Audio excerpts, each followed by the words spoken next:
Hello everyone, we are from group 3.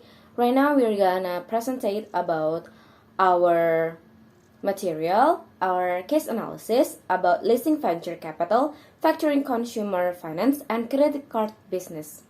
Our group consists of 5 people with Fauzi Arfan with NPM 2251011013. The second one is me, Kristina Putri Kasihwigati with 2211011138. The third one is Mohammad Mostaf Fauzil Mufti with NPM 2211011125 and Salsabila 2211011163, and the last one is Tiara, Rizky, Cahya with NPM 2211011148. Okay, next to the first slide. Basics of the business finance. Business finance is the cornerstone of every organization. It refers to the corps or funds and credit employed in a business. Business finance refers to the process of managing money and the other financial resources within a business or organization. It involves making financial decisions that aim to maximize profit, minimize costs, and improve overall financial performance.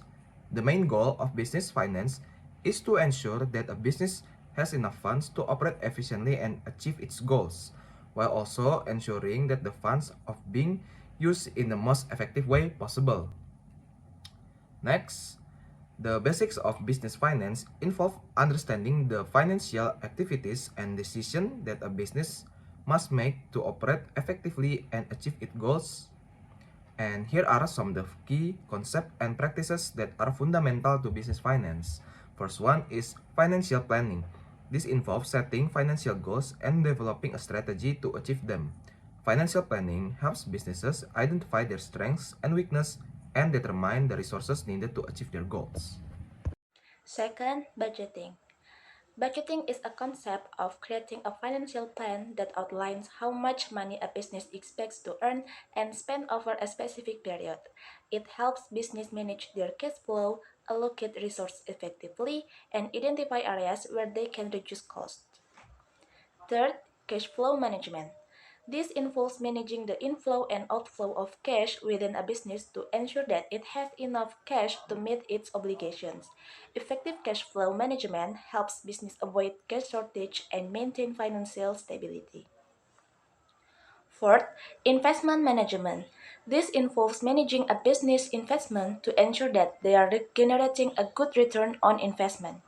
Investment management helps business make informed investment decisions and minimize risk. Fifth, financial analysis involves analyzing financial data to evaluate a business financial performance and make informed decisions. Financial analysis helps business identify trends, assess risk, and adjustment to their financial strategy. And the last is sixth, risk management. This involves identifying, assessing, and managing risk that may impact a business financial performance. Risk management helps business minimize the impact of risks and ensure long-term financial stability. Next material is finance options. Finance options refer to the different ways in which individuals or business can obtain funds to finance their operations or investment. These are broken down into two categories including debt finance and equity finance. Debt finance is the process of borrowing an amount of money with the promise of paying it back with interest. Example of debt finance such as bank loans, business credit cards, and invoice finance.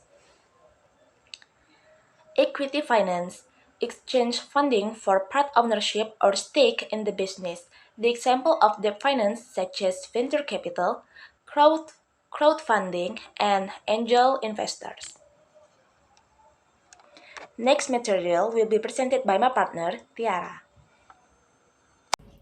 Hi everyone, so I am Tiara, will continue the presentation. Now we're gonna talk about our study case. Our study case is the Wells Fargo Bank unauthorized account opening. In 2016, it was discovered that Wells Fargo, one of the largest banks in the United States, had been engaging in a widespread scheme to open an unauthorized account for its customers. Banks' employees were incentivized to meet sales quotas, and some resorted to opening credit card and checking account without customers' knowledge of consent to meet their targets. As a result of this scheme, many customers were charged fees and interest on accounts they did not authorize, and some experienced negative impact on their credit scores. The scandal led to the resignation of Wells Fargo CEO and significant financial penalties, including $185 million fine from the Consumer Financial Protection Bureau (CFPB).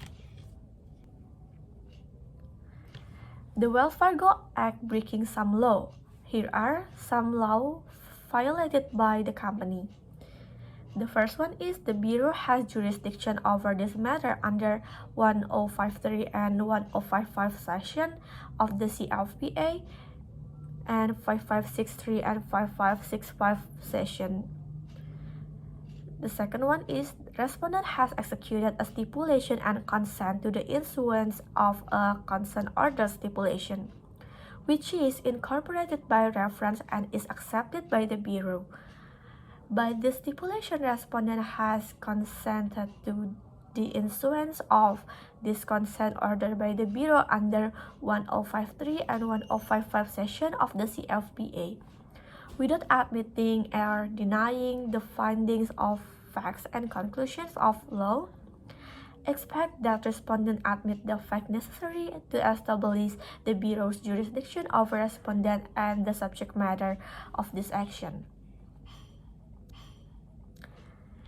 As a result of the article violated, the company received consequences from the court.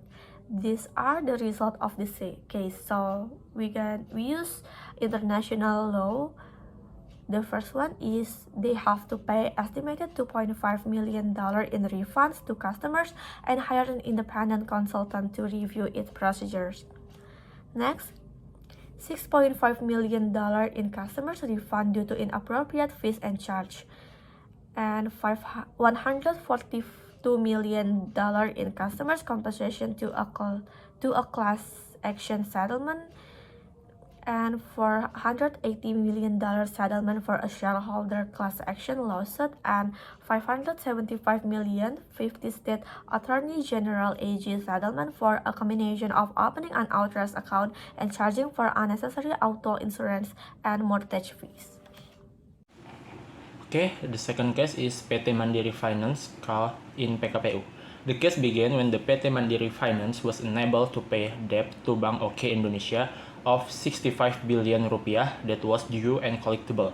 The details include outstanding principal of 31.01 billion rupiah, interest areas of 2.83 billion rupiah, fines for principal and interest areas of 31.74 billion rupiah.